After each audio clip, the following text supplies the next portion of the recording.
Hi friends, welcome to Pallavi TV. Varanasi cinema title వచ్చేసింది. మహేష్ బాబు రాజమౌళి కాంబోలో మొదటి cinema. Fans ఎంతో eager గా వెయిట్ చేస్తున్న సినిమా. గ్లోబ్ ట్రోటర్ ఈవెంట్ లో నిన్న రామోజీ ఫిల్మ్ సిటీలో జరిగిన భారీ ఈవెంట్ లో వారణాసి అనే టైటిల్ అందరూ అనుకున్నట్టుగానే వారణాసి అని చాలా రోజులుగా ప్రచారం జరిగింది. అదే టైటిల్ పెట్టేశారు. అదేవిధంగా గ్లిమ్స్ కూడా రిలీజ్ చేశారు. గ్లిమ్స్ మాత్రం ఎవరు ఎక్స్పెక్ట్ చేయలేదు. గ్లిమ్స్ గూస్ బంప్స్ మొత్తంగా. అసలు స్టోరీ ఏంటి, ఎలా ఉండబోతుంది సినిమా? మహేష్ బాబు రాముడుగా ఒక 30 మినిట్స్ ఉంటారని చెప్పి రాజమౌళి చెప్పాడు. పౌరాణిక సినిమాల్లో యాక్ట్ చేయాలని నాన్నగారి కోరిక ఇప్పుడు నెరవేరింది. ఇప్పుడు చాలాసార్లు చెప్పినా పట్టించుకోలేదని మహేష్ బాబు చెప్పాడు. మొత్తంగా అయితే రాజమౌళి మహేష్ బాబు సినిమాకి సంబంధించి ఎవరు ఊహించని విధంగా కథ, స్టోరీ కానీ దాన్ని పర్సెప్షన్స్ కూడా చాలా ఎక్కువగా ఉండేలా చూసుకుంటారు. ఎందుకంటే చాలా లోకాలను లాగా చూపించారు. ఫస్ట్ వారణాసి 2027లో ఒక ఉల్కాపాతం వారణాసి మీదకి వస్తున్నట్టుగా చూపించారు. అంతకంటే ముందు అంటే 5000 సంవత్సరాల కిందట వారణాసి ఎలా ఉండేదని చూపించారు. 7200 సంవత్సరాల కిందట త్రేతాయుగం దగ్గర తీసుకెళ్లారు. తర్వాత మధ్యలో కొన్ని ఉగ్రబట్టి కేవ్ అని ఒకటి చూపించారు. మధ్యలో ఆఫ్రికా అడవులు, అంటార్కిటికా, అంటే ఇవన్నీ ఉన్నాయి. కాబట్టి రాజమౌళి ఏం చెప్పబోతున్నాడు, ఏం చూపించబోతున్నాడు, నిన్న ఈవెంట్లో కూడా చెప్పాడు. ప్రతి సినిమా ముందు ప్రెస్ మీట్ పెడతాం కానీ ఈ సినిమాకు గ్లిమ్స్ తోటే చెప్పాలనుకుంటున్నారని. అంటే కేవలం గ్లిమ్సే. ఇప్పుడు మార్చిలో రిలీజ్ చేద్దాం అనుకున్న గ్లిమ్స్ కానీ కాలేదు వీడియో. జూన్ జూలైకి వచ్చేసరికి వర్షాలు కంటిన్యూస్ అక్టోబర్ వరకు పడ్డాయి. ఇప్పుడు రెడీ అయిపోయింది. మీరంతా ఎంతగానో ఎదురు చూసిన గ్లిమ్స్ రెడీ అయిపోయిందని చెప్పి రాజమౌళి కూడా చెప్పాడు. మొత్తంగా అయితే మహేష్ బాబు ఫ్యాన్స్కి ఫుల్ మీల్. సెకండ్ ఒకసారి స్టోరీ అంటే గ్లిమ్స్ అనలైజ్లోకి వెళ్దాం. గ్లిమ్స్ ఎలా ఉంది అసలు, గ్లిమ్స్లోకి వెళ్దాం ఒకసారి.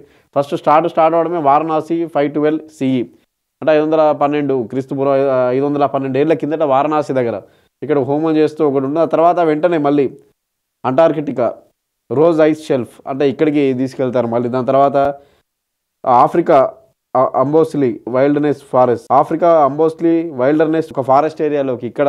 ఆ తర్వాత ఉగ్రబట్టి కేవ్, వనాంచల్ ఉగ్రబట్టి కేవ్ ఇక్కడ కూడా అంటే బాగా అబ్జర్వ్ చేస్తే గ్లిమ్స్లో ఇక్కడ ప్రియాంక చోప్రా, ఇక్కడ మహేష్ బాబు కనబడతారు. ఇందులో కూడా ఇక్కడ పారాషూట్లో మహేష్ బాబు కనబడతాడు. ఇందులో కూడా అంటే పృథ్వీరాజ్ సుకుమారన్ క్యారెక్టర్ రివీల్ అయిపోయింది ఆల్రెడీ. కుంభ అని వీల్ చైర్ మీద ఉన్నాడు. ఒక నెగిటివ్ అంటే ఏదో ఒక శక్తి కోసం పృథ్వీరాజ్ సుకుమారన్ ట్రై చేయడం, దాన్ని సాధించే క్రమంలో మహేష్ బాబు వీటన్నిటిని చుట్టి రావడం, ఇదే ఈ సినిమా స్టోరీ. దీనిలో లాస్ట్లో టైం ట్రోటర్ అని వేశారు. మళ్ళీ గ్లోబ్ ట్రోటర్, టైం ట్రోటర్ అంటే టైం ట్రావెల్ కాన్సెప్ట్ తోటి సినిమా ఉంది అని ఖచ్చితంగా తెలుస్తుంది. టైం ట్రావెల్ కాన్సెప్ట్ అని.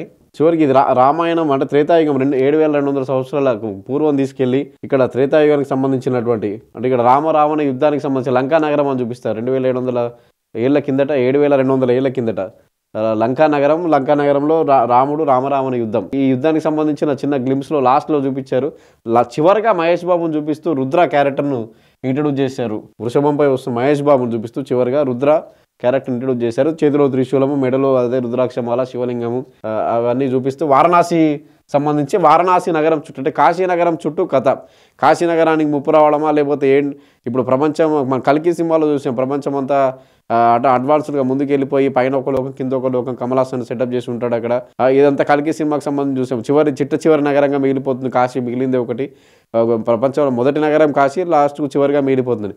ఈ సినిమాను కూడా అదే కాన్సెప్ట్తో తీసుకొని అంటే పృథ్వీరాజ్ సుకుమారన్ గెటప్ చూస్తే కూడా అదేలాగా ఉంటుంది. ఈ పృథ్వీరాజ్ సుకుమారన్ గెటప్ కూడా అంటే అడ్వాన్స్డ్ టెక్నాలజీ, అడ్వాన్స్డ్ రోబోటిక్ దాంతో ఈ గెటప్ ఇంత చేశారు. కాబట్టి అంటే ఏదైనా అతీంద్రియ శక్తుల కోసమో లేదంటే ఏదైనా పొందే శక్తి. ఇప్పుడు అంజీ సినిమాలో చూసాం. అంజీ సినిమాలో ఆత్మలింగం వస్తే మళ్ళీ యవనంగా మారుతాడు గంగా జలం తాగితే అని చెప్పి, లేదా ఒక సంజీవని కోసం అట్లాంటివి ఏదైనా స్టోరీ కాన్సెప్ట్ తోటి ప్రపంచ యాత్రికుడు మహేష్ బాబు ఎట్లా ప్రపంచ యాత్రికుడు గ్లోబ్ ట్రోటర్ పెట్టారు కాబట్టి ఒక యాత్రికుడుగా ఉన్న క్యారెక్టర్ ఉంటాయి. ఆ తర్వాత పృథ్వీరాజ్ సుకుమారన్ చెప్పింది చేసే విధంగా లేదంటే టైం ట్రావెల్ చేసే విధంగా ఇలా డిజైన్ చేసినట్టు తెలుస్తుంది. కానీ ఈ లోకాలను చూస్తే ప్రతి దానిలోనూ ఇక్కడ క్లియర్గా కనబడుతుంది. ఇక్కడ ప్రియాంక చోప్రా, ఇక్కడ మహేష్ బాబు. ఉగ్రబట్టికే వనాంచల్, దీని గురించి చెప్పుకోవాలి. ఇప్పుడు చిన్నమస్తాదేవి ఇప్పుడు చాలా వరకు సోషల్ మీడియాలో ఇదే ఇప్పుడు బాగా ట్రెండ్ అవుతుంది. చిన్నమస్తాదేవి తల నరుక్కొని అంటే చిన్నమస్తాదేవి మహావిద్య దేవతలలో 6వ దేవతా రూపం, మహా ఉగ్రమైన రూపం. రాక్షసులను సంవరించిన తర్వాత ఇంకా దాహం తీరక తన తలను నరుక్కొని ఇలా చేతిలో పెట్టుకుంటుంది. అయితే దీనికి సంబంధించి చిన్నమస్తాదేవి భూత భవిష్యత్తు వర్తమానాల కాలాలను చూడగలిగే శక్తి ఉంటుంది. ఇక్కడ కనిపిస్తున్నాం. ఇక్కడ మహేష్ బాబు, ఇక్కడ ప్రియాంక చోప్రా. అంటే ఏదో దానికోసం ఏదైనా ఒక అద్భుతమైన శక్తి కోసం అక్కడికి వెళ్ళడం, లేదా చిన్నమస్తాదేవిని కటాక్షం పొంది ఆ భూత వర్తమాన కాలాలకు సంబంధించిన శక్తిని తెలుసుకోవడం అంటే టైం ట్రోటర్ అని చెప్పారు. కాబట్టి దీనికి సంబంధించి ఇక్కడ ఈ శక్తిని పొందే అవకాశం. అందుకే సోషల్ మీడియాలో కూడా ఎక్కువగా ట్రెండ్ అవుతుంది ఫోటో చిన్నమస్తాదేవి. ఇది అసలు రూపం, చిన్నమస్తాదేవికి సంబంధించిన అసలు రూపం. అంటే రాక్షసుని సంహరించిన తర్వాత తన తలను నరుక్కున్నా కానీ దాహం తీరక ఉన్నటువంటి చిన్నమస్తాదేవి మహావిద్యా దేవతల్లో 6వ దేవత, ఉగ్రరూపం ఉన్న దేవత, భూత వర్తమానం అంటే భవిష్యత్తును ఫ్యూచర్ను కూడా చూసే శక్తి ఉన్న దేవత. వారణాసి, మణికర్ణిక ఘాట్, త్రేతాయుగం, లంకానగరం 7200 సంవత్సరాలకు పూర్వం. అంటే ఇవన్నీ ఇన్నిటిని ఒకే దానిలో మెర్జ్ చేయడం కష్టం కాబట్టి ఇవి 2 పార్ట్లుగా ఉంటుందని కూడా ప్రచారం జరుగుతుంది. మొత్తంగా అయితే టైటిల్ గ్లిమ్స్ తోటి ఓవరాల్గా ఫస్ట్ గ్లిమ్స్ తోటే రాజమౌళి మహేష్ బాబు ఫ్యాన్స్కు ఫుల్ మీల్స్ ఇచ్చాడు. ఎందుకంటే ఈ రేంజ్లో ఎవరు ఎక్స్పెక్ట్ చేసి ఉంటారు, ఇంత భారీ ఈవెంట్, గ్లోబల్ ఈవెంట్ నిర్వహించాడు గ్లోబ్ ట్రోటర్ అని చెప్పి నిన్న సాయంత్రం.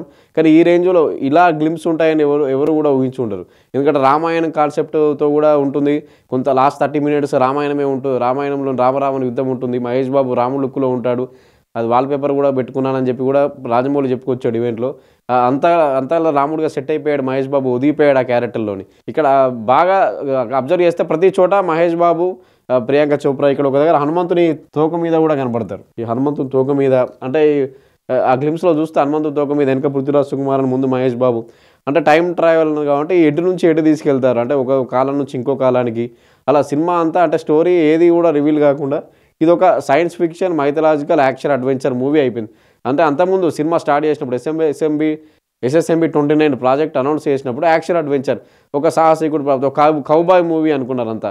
అంటే ఒక కౌబాయ్ మూవీ తీయబోతున్నారు, ఒక ఇండియానా జోన్స్ లాగా, లేదంటే అంతకుముందు కృష్ణ నటించిన మోసగాడు కానీ, చిరంజీవి యాక్ట్ చేసిన కోదమ సింహం, లేదా మహేష్ బాబు గతంలోనే చేసిన టక్కర్ దొంగ, ఈ టైప్లో కౌబాయ్ మూవీ. కాకపోతే మొత్తం ప్రపంచాన్ని చుట్టేలాగా కౌబాయ్ సినిమా. హంటింగ్ అంటే మనీ హంటెడ్ మూవీ, ఏదన్నా నిధి కోసం వేట, ఇట్లాంటి సినిమా తీస్తాడు రాజమౌళి మహేష్ బాబు అనుకున్నారు. కానీ action adventure, science fiction, mythology కాన్సెప్ట్లు అన్నింటినీ మెర్జ్ చేసి అంటే ఒక సినిమా తీయబోతున్నాడు. ఇది ఇంతవరకు అంటే దాదాపు ఇది హాలీవుడ్లో కూడా ఇన్ని కాన్సెప్ట్లు, ఇన్ని మెర్జులు చేసుకుని ఎవరు చేయరు.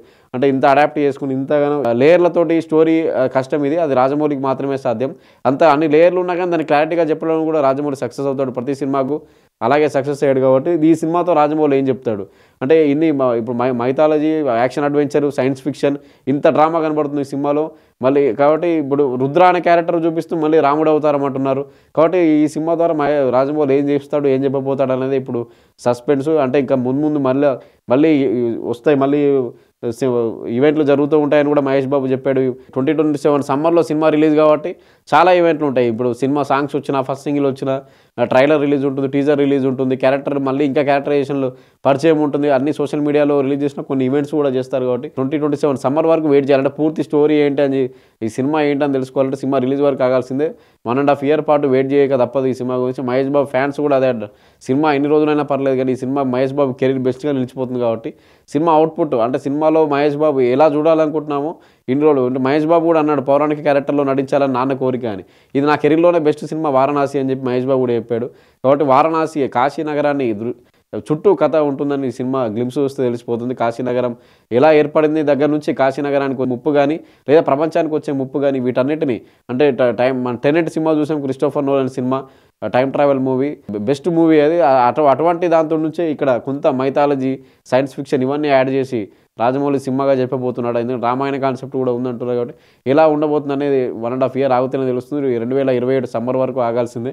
మొత్తంగా అయితే ఫస్ట్ గ్లిమ్స్తోనే చాలా వరకు సోషల్ మీడియాలో ఒక్కొక్క పాయింట్ చెప్తున్నారు. అంటే ఒక తోక దగ్గర నుంచి, హనుమంతుడు తోక దగ్గర నుంచి చిన్న చిన్న పాయింట్స్ను కూడా ఎక్కడెక్కడ ఈ ఉగ్రబట్టి కేవ్ దగ్గర, అంటే ఇవన్నీ గ్లిమ్స్లో డైరెక్ట్గా చూస్తే మనం చాలా జూమ్ చేసుకుని లేదా second to second, frame to frame చూస్తేనే ఇవన్నీ అర్థమవుతాయి. అంటే అంతగా డీటెయిల్డ్గా సోషల్ మీడియాలో కూడా ఎక్స్ప్లెయిన్ చేస్తున్నారు, అంత డీటెయిల్డ్గా అబ్జర్వ్ చేస్తున్నారు. కాబట్టి దీని నుంచి రాజమౌళి ఇంకా ఏం చెప్పబోతున్నారు అనేది మాత్రం ఎవరికి అందుబాటులో. ఎందుకంటే ఇవన్నీ చూపించాడు కాబట్టి చాలా కొత్తగా ఉంటుంది, ఎక్స్పెక్ట్ చేయలేము ఈసారి. ప్రతి సినిమా ముందు స్టోరీ చెప్తాడు, ఇది స్టోరీ ఇంతే, దీని నుంచి ఏం ప్రజెంట్ చేస్తాడో చూపిస్తాడు. కానీ ఈ సినిమాలో స్టోరీ ఇంతవరకు రివీల్ చేయలేదు, స్టోరీ ఏంటి అనేది.